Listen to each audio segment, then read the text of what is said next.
guns, and but this is the main component of the streaming image processor.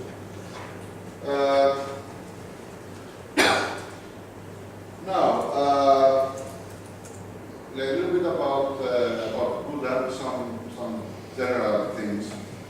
As I said, it's a general purpose programming model where the user spawns batches of threads on the GPU.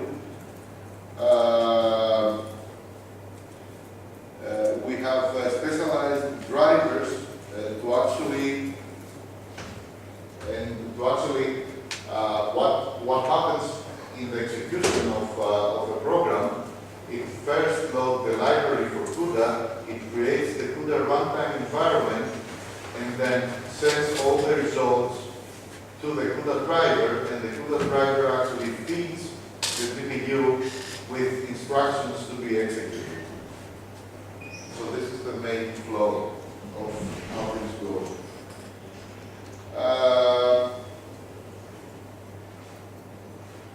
So the GPU can be seen as a coprocessor to the CPU, which is, in the terms of general purpose CPU programming, it's called the host. It has its own RAM. It runs many threads in parallel, and there is a lot, and there is an easy hardware switching between threads in one cycle on low latency memory interference, and has over provisioned thousands of threads are executed, and this kind of hides the latencies that take place in spawning, in actually assigning the threads. Now, the data variable portions of the program are executed on the device as kernel, which run in parallel on many threads. So you can actually think of a kernel as a program. So actually the kernel is a C program which actually spawns when it's executed. It creates a lot of copies of itself, and it's assigned to threads. So a lot of threads are executing the same program. Now, the basic difference between the GPU and the CPU threads are that the GPU threads are extremely lightweight. They involve very little creation overhead. And the GPUs need thousands of threads for full efficiency. And the multi-core actually works on, you can actually create a very complicated thread and execute it, but the number of threads that can be assigned is limited to actually 4 or 16, and this is the main difference. If you try to actually push the GPU the limits that I have done a lot of times, when they say lightweight, they really mean lightweight. You cannot actually overdo it with computations in the kernel. It actually, the program will actually hang. It will not run the kernel. So you have to be, you have to make sure that you're not doing extremely heavy tasks in the kernels. Now, how is executed? How everything is divided? Now, the kernels are executed in grids. So this is the divide, and this is the grid. Now, inside the grids are block elements, and inside the block elements are the threads that are getting executed. So, a thread block is a bunch of threads that can cooperate with each other by synchronization elements, so you can avoid hazard-free shared memory accesses, efficiency, and they have efficiency sharing data through a low latency shared memory. The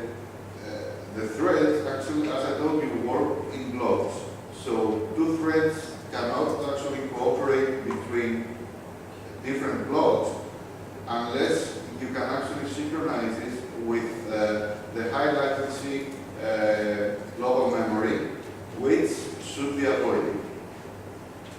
And the threaded blocks have the proper IDs to actually discriminate them. Some specs, some declaration specifications that are involved in GPU are the terms global, are the terms divide, shared, local, and constant.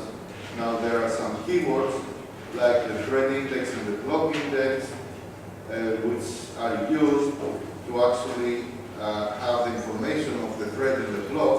There are some intrinsics like the synchronization of threads. And in the runtime, you can actually control a lot of elements like the memory, the CPU, and the execution management. And the function that is used to load the kernel is declared like this.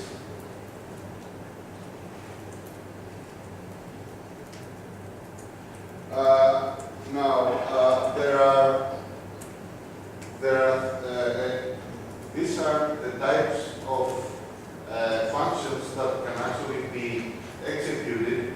You can declare a device function, and this is executed in the GPU. We have a global. When you put a global and then what a kernel function, then this actually signifies that you want that this function is the kernel which is going to execute it in the GPU, and you can actually put a host inside in front of the function to actually signify that it's going to run from the CPU. Now each thread can read and write from its registers. It can read and write from its local memory. It can read and write from the shared memory, and it can read and write from the global memory. Now we have constant memory and textured memory here. Now these two memories are only read-only memories and are extremely efficient because they're getting cached by the CPU. So if you have scattered accesses in the global memory, it's better if the data is not large enough to put it inside constant or the bigger texture memory, so that you have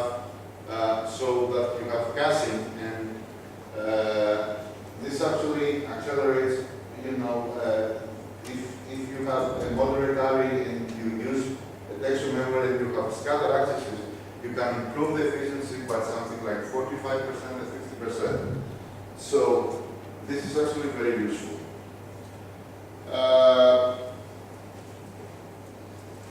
Now, as I said,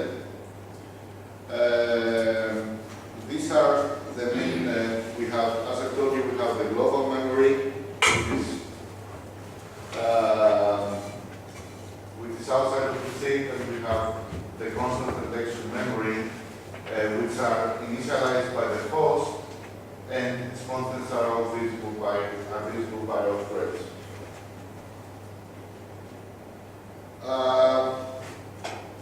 Now, there is when you want to spawn a kernel, you have to create a configuration inside the program, and you have to define the dimensions of the grid, and you have to define the dimension of the blocks.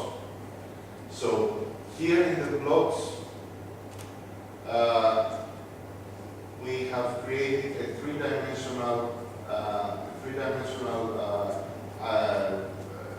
array of threads, 4, 8, and 8, and here we created two-dimensional blocks.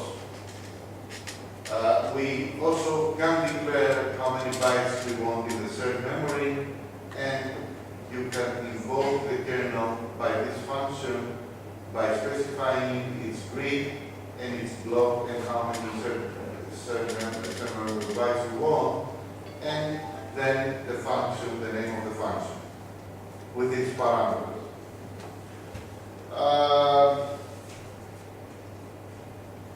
Okay, So the calls to the kernel are synchronous.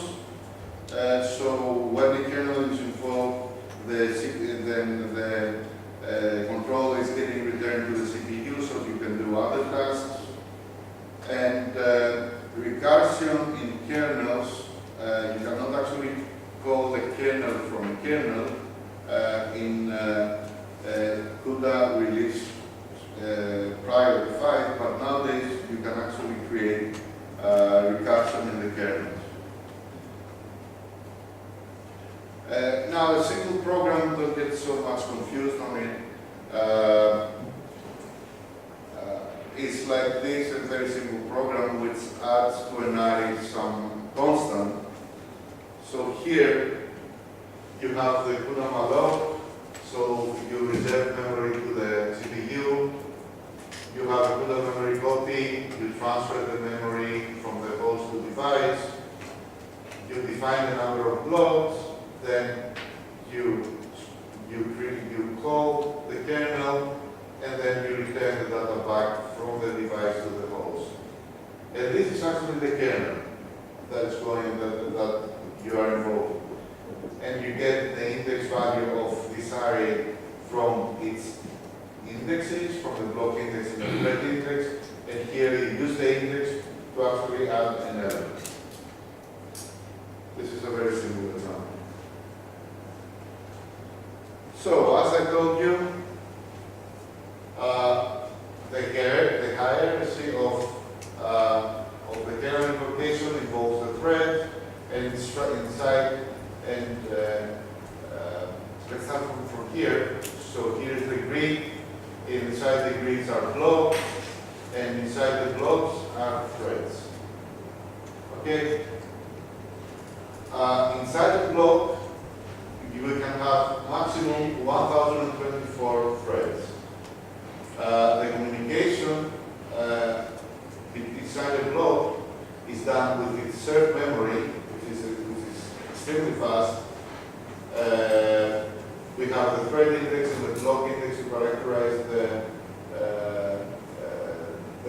identities of the threads in the blocks. We have also the synchronization of threads inside the block.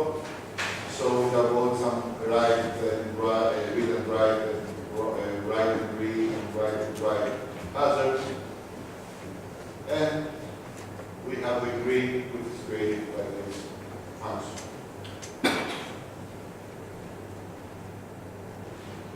I don't want to tell you a lot about the compilation.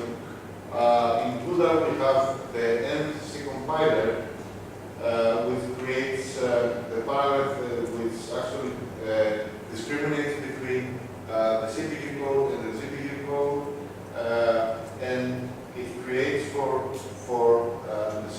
CPU code, and then creates a PPX file, which is a parallel thread execution file, which is actually something like, if you open it, it's a text. So actually, this involves all the information needed for the linker to actually create an executable for this for finally the linker to link it between to link the CPU and the CPU code. So actually the MVCC compiler discriminates the CPU and the CPU code, and finally it's getting linked together and creating an executable file. So, more clearly here, as the CPU, as the code proceeds, we have the CPU serial code, and here is you invoke a kernel and it spawns multiple threads